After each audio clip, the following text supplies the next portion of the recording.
स नः परिषदति दुर्गाणि विश्वानावेव सिन्धुम् दुरितात्यग्निः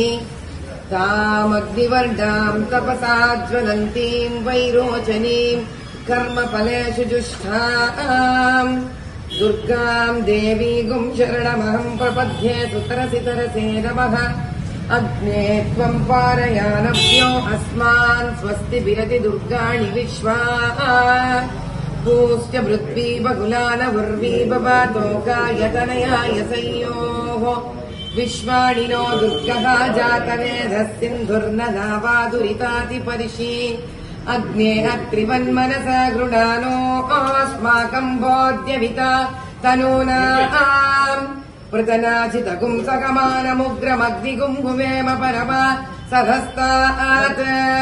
स नः परिषदति दुर्गाणि विश्वाक्षामद्देवो अतिदुरितात्यग्निः प्रत्नोषिकमीढ्यो अध्वरेषु सनाश्च गोतानव्यश्च षष्टिः